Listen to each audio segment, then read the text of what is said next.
Welcome to our YouTube channel. In this video, we'll discuss about the topic atoms and nuclei. The aim of the discussion is to prepare for the competitive examinations, Neet, JEE or SAT. The major concepts and the expressions of this chapter are like this way. From the part of atoms, the model of atoms are the important topics. The Rutherford model and the Bohr's atomic model. So from there, the radius, velocity, kinetic energy, energy of the orbit, frequency of the electrons, this all will come across it. Okay, so we can analyze these terms here. When Rutherford atomic experiment like alpha particle scattering experiment put forward the basic idea, a first experimental proof for structure of an atom. He put forward the concept of nucleus, and he told that is a positive center of the atom. The whole mass of the atom is seemed to be concentrated at the center of the atom. Remaining all space are empty. Electrons are revolving around it. These all were his suggestions put forward. But he failed to give two concepts, the stability of atom and the nature of spectral lines. According to Rutherford model, the spectral lines should be continuous. But we get discrete spectral lines are getting.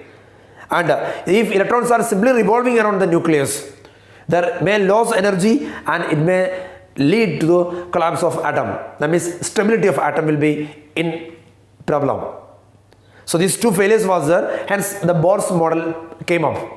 In Rutherford concept, experimental setup, to the terms we should know about it. He allowed the alpha particles to pass through the gold foil, thin gold foil. And using the detector, they found at what angles they are deviated while passing through it, how many of them deflected back, what was the scattering angle for each one. So based on this scattering angle, they put forward two terms, one impact parameter and one distance of closest approach. The impact parameter B is equal to Z square cot theta by 2 divided by 4 pi epsilon 0 K alpha, where K alpha is the kinetic energy of the alpha particle, theta is the scattering angle, Z is the atomic number. This gives you the terms of impact parameter. It is a perpendicular distance between the velocity vector of the alpha particle and the direction of the nucleus. From the direction of nucleus, how far it is perpendicular way, that's the impact parameter. And the distance of closest approach, a term. This is a minimum distance till which an alpha particle reaches and it retraces its path when it comes in head-on collision with the nucleus. R0 is equal to 2Z square by 4 pi epsilon 0 K, where K is the kinetic energy. This equation give you the distance of closest approach.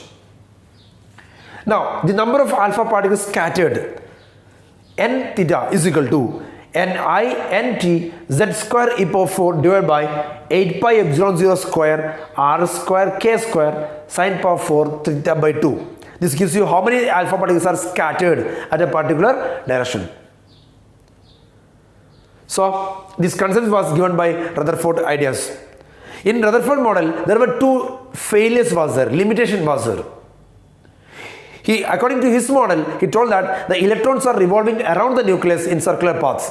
He didn't specify their energies or the source of energy.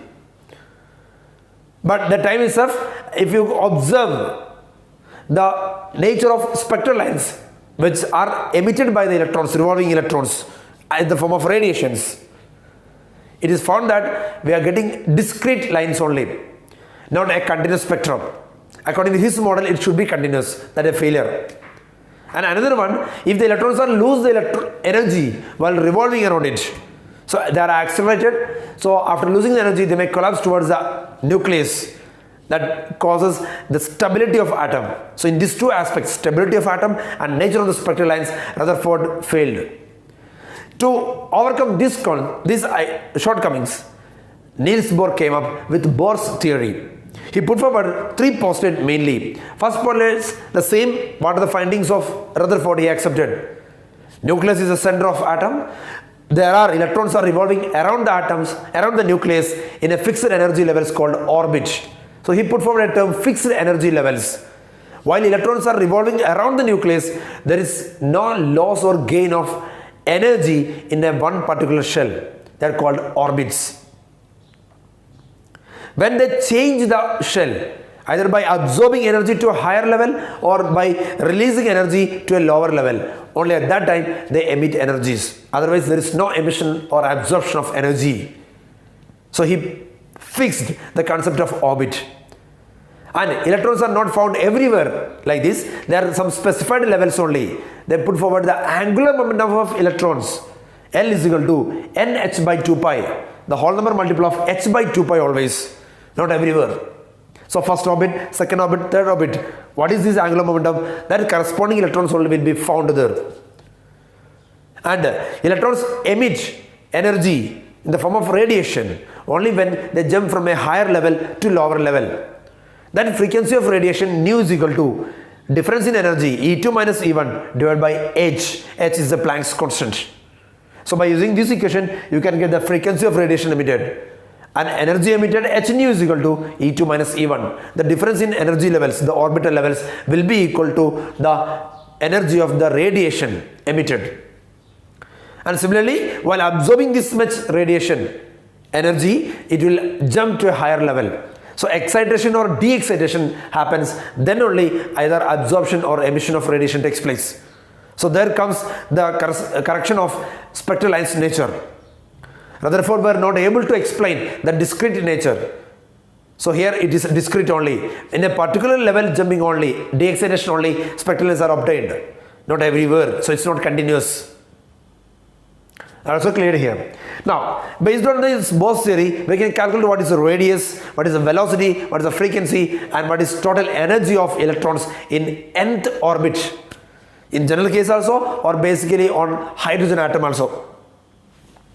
The radius of nth orbit is given Rn is equal to n square h square epsilon 0 by pi m e square for a hydrogen atom. And if you substitute the values of Planck's constant, permittivity of free space, pi, mass of electron and charge of electron, it can be made like this way: 0.53 n square by z is the atomic number. It's 1 for hydrogen, then other, if you substitute z you can put it, that much Armstrong will be the radius. The value 0.53 Armstrong is called Bohr radius. That is the radius of ground state, the first state, n is equal to 1. Then n is equal to 2 if you put it. So here you can get this Rn is directly proportional to n square. Velocity of electron in nth orbit is given by Vn is equal to E square by 2nh epsilon 0. If you substitute the value of charge of electron, h and epsilon 0 here, then you will get it is 2.2 into 10 to the 6 into z by n. This gives the atomic number. So for hydrogen it is 1. So we can see that velocity is inversely proportional to n. We got radius is in proportional to n square and velocity is inversely proportional to n. By using the concept of velocity, we can find the kinetic energy of electron in nth orbit. So these all equations if you do and shortcuts, the numerical values you have to remember. Because for easiness of its nth orbit, second excited state, what will be the radius or what will be the velocity, you have to put this number of n only. Remaining numerical value is constant here. I'll be helping you to solve it easily. So please have to remember this numerical values too. Kinetic energy of nth orbit, k is equal to m e power 4 by 8 n square h square epsilon 0 square. And potential energy in nth orbit, P is equal to negative m e power 4 divided by 4 n square h square epsilon 0 square. The potential energy of electron in the nth orbit will be negative because it is attracted towards nucleus. If you add this kinetic energy and potential energy, you will get the total energy E. So orbital energy or energy of the electron in total energy in nth orbit is given by negative m e power 4 divided by 8 n square h square epsilon 0 square. You can see that total energy is negative of kinetic energy. So if kinetic energy is given, if you just put a negative, you will get total energy.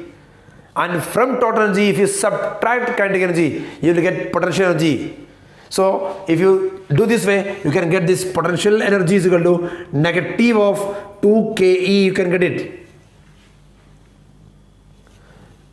The numerical value of electron's energy, total energy in nth orbit, En is equal to negative 13.6 z square by n square electron volt.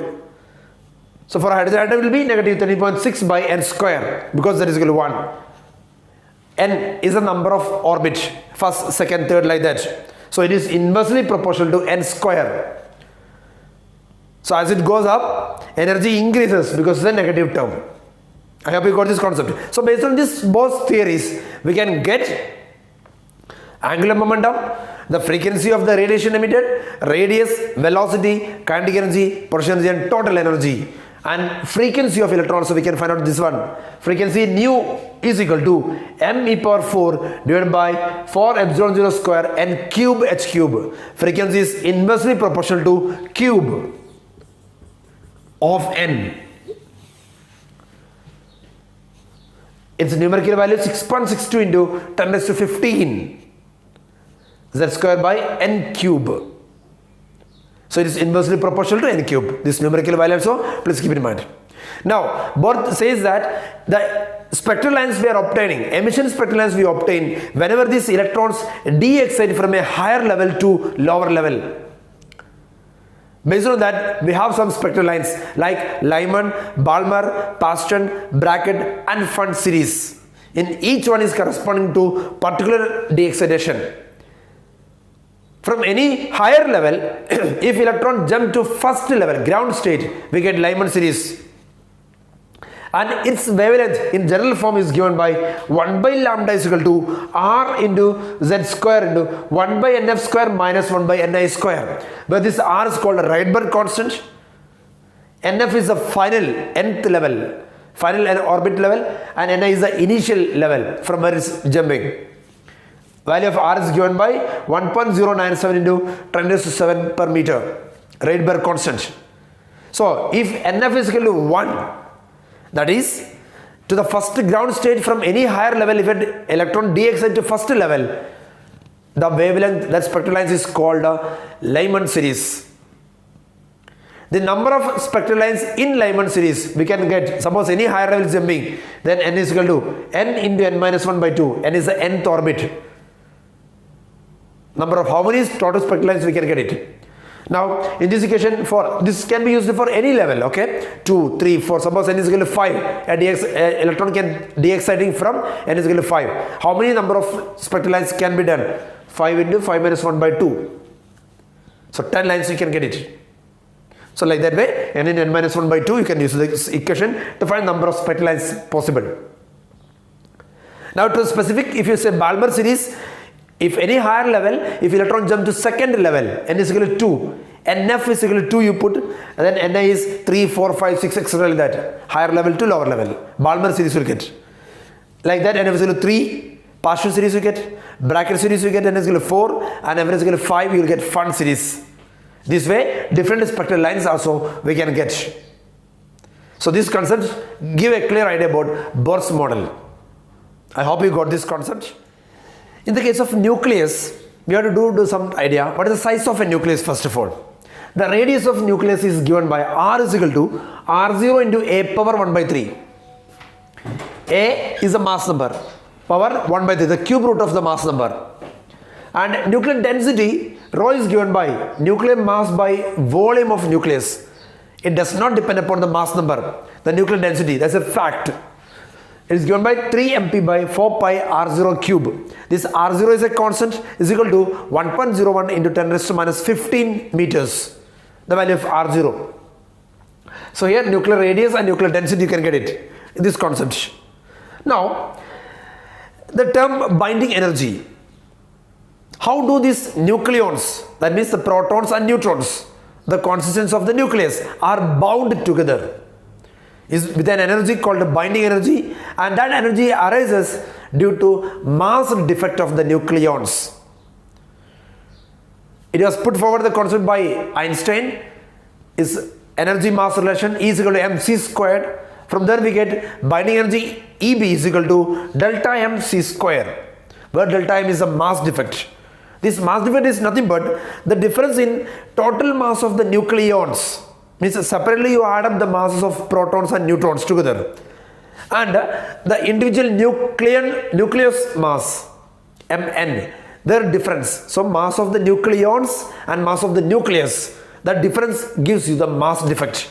Delta M is equal to Z into Mp. That is atomic number, number of protons into Mp, total mass of protons you get.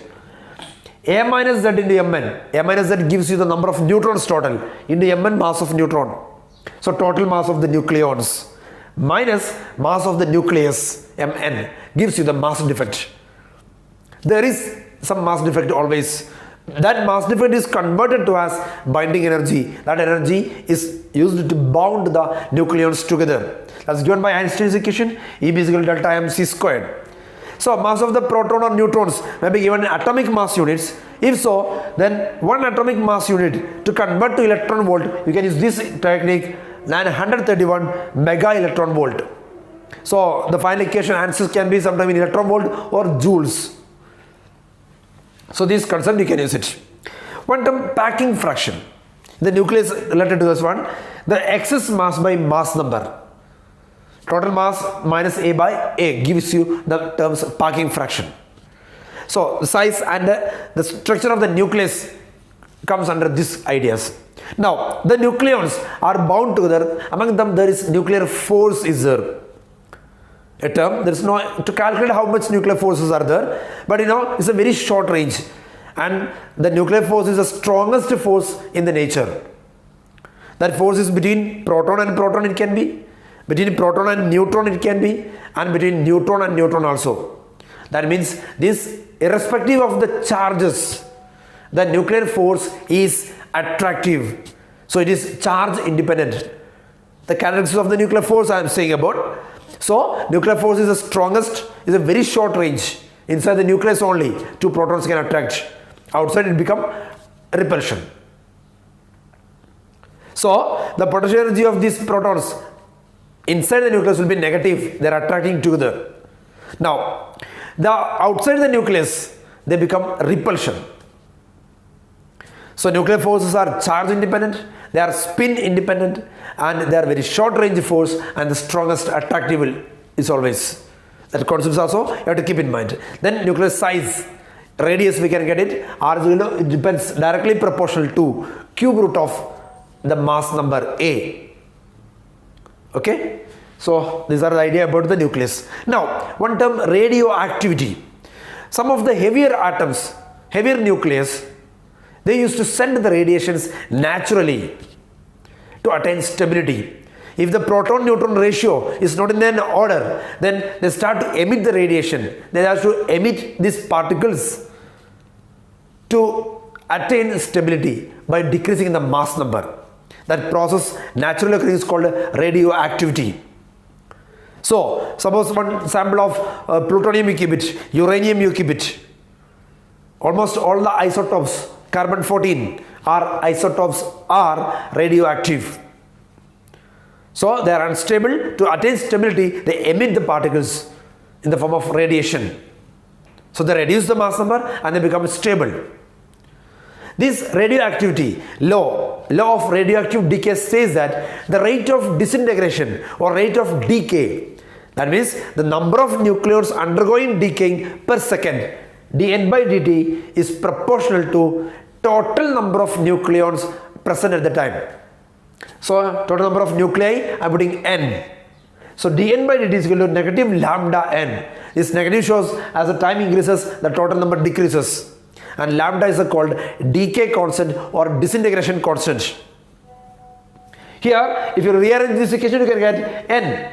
Number of nuclei at any time, n, is equal to n0 into e power minus lambda t. n0 is the initial number of nuclei into e power minus lambda t. T is the time taken. So that equation gives you from law of radioactive decay. By using that concept, you can find number of nuclei at any other time, later time. If decay constant is given, that is the property of a material. I mean, n nucleus will be given as a constant, decay constant. From this idea, radioactivity, one term, half-life is significant. The time taken by the radioactive nucleus to become half of the initial amount or half of the initial number of nuclei. If n become n0 by 2, n0 is the initial number of nuclei and n0 by 2 the half of that initial number, that time taken is called half-life of the radioactive sample. This is a significant term. You know, carbon dating or the application of nuclei are there. This radioactivity is there in daily life. to know the age of the materials. For that we make use of concept of this half-life actually. Some radioactive materials have very short half-lives, 3 minutes, some hours, some days, like some are many years, millions of years are there. Different radioactive sample have different half-lives. So what is half-life means? It is a time taken by a radioactive sample to become half of the initial amount. T half is equal to ln 2 by lambda, the natural logarithm 2 by lambda. ln 2 is 0.693 by lambda. T half is inversely proportional to disintegration constant lambda. 0.693 by lambda, you will get the T half. Mean life one term. If you take the total life of the nuclei and the number divided, then tau is equal to mean life 1 by lambda it is, that is T half by 0.693. Then one term activity. Activity is nothing but the disintegration only. Rate of disintegration is known as activity. R is equal to negative dN by dt. The equation of activity you can write R is equal to R0 e power minus lambda t. Just like the law of radioactive decay itself. Activity has a unit becquerel. Becquerel means 1 disintegration per second. Becquerel can be used as for the activity. By using this half-life, question is to come, find how much fraction will be remaining after 10 half-lives or after this many days if half-lives are given. For that purpose, one shortcut you can use, after n half-lives, the fraction dependent will be n by n0. That's a fraction is equal to half 1 by 2 power n. If you know the number of half-lives, then you can find this, how much will be pending after. Or if time t is, you have to find out, suppose total time taken to become this much fraction, t is equal to n into t half. After getting n, if you multiply the half-lives, you have total time, or 1 by 2 power t by t half is equal to n by n0, the fraction. That will help you to calculate the total amount of participating, leftover after the disintegration. Now the nuclear reaction one term. We have two types of nuclear reaction, nuclear fission and nuclear fusion. If you compare the binding energy per nucleon of the radioactive samples, the elements, it is found that the lighter nuclei, like atomic number, the mass number between below 30s, they are unstable. And the mass number between 30 to 170, in that middle region, the binding energy per nucleon is highest. And they found they are more stable, comparatively stable in compared to lighter and heavier nuclei. Uranium like heavier nucleus and helium, this hydrogen isotopes, they are like lighter nuclei. Both of them are unstable in compared to the middle region. Now the heavier nucleus like uranium and all, they reduce the mass number by splitting each other. That is called nuclear fission reaction to become more stable. And lighter nucleus like mass number below 10 or below 30, they fuse together to increase the mass number and to increase the binding energy per nucleon. The process is called a nuclear fusion reaction. It happens in star. That's the secret of energy of stars. In both this reaction, huge amount of energy is released because the total mass of the product and total mass of the reactants, there is L difference, mass defect is there. That difference is converted to energy in the form of we call Q value. The quantity of energy released during a nuclear reaction. Q is given by mass of A plus Ma. These are the reactants minus Mb minus Mb. These are the products. So the difference in masses of reactants and products into C square will give you the Q value. It will be a huge amount of actually between the reactants. So these are the nuclear reactions. We can do some numericals regarding this question like this way. When the orbital electron of a hydrogen atom goes from the ground state to a higher energy state, its velocity is reduced to 1/4 of its initial value. If the radius of its orbit in the ground state is r, then the radius of the new orbit will be, that you have to find out. So it's the relation between radius and velocity. We have the concept, the radius is directly proportional to n square and the velocity is inversely proportional to n. So here we could by combining these two, r is proportional to 1 by v square, we can say, because n is proportional to 1 by v square. So r is inversely proportional to 1 by v square, we can say. Now it says that r1 ground state is r, okay, and the radius of the new orbit is found out. So r is proportional to 1 by v square and r dash is proportional to 1 by v dash square. So while it is going up, the velocity is reduced to 1/4 of its initial value. So 1 by v power 4 square. New velocity is velocity by 4, initial by 4. So if square it will become as, so if you divide it both, r dash by r is equal to, so this you can do, will be 16 by v square, okay. So r dash by r, if you do it, it will become 16 by 1. So r dash is equal to 16r. The option B is correct. I hope you got it. Fine. We can do another question. The series limit of Balmer series is 6400 Armstrong. The series limit of partial series will be, we have the equation 1 by lambda is equal to r into 1 by nf square minus 1 by ni square. So the series limit means ni is equal to infinity. That is meaning of series limit. And for Balmer series, we have 1 by lambda is equal to r into nf is equal to 2 for Balmer series. So 1 by 2 square is 4, r by 4. Or lambda is equal to 4 by r we have for Balmer series 1. And that is given 6400 Armstrong. Now the series limit of partial series is asking. For partial series we have nf is equal to 3. So 1 by lambda is equal to,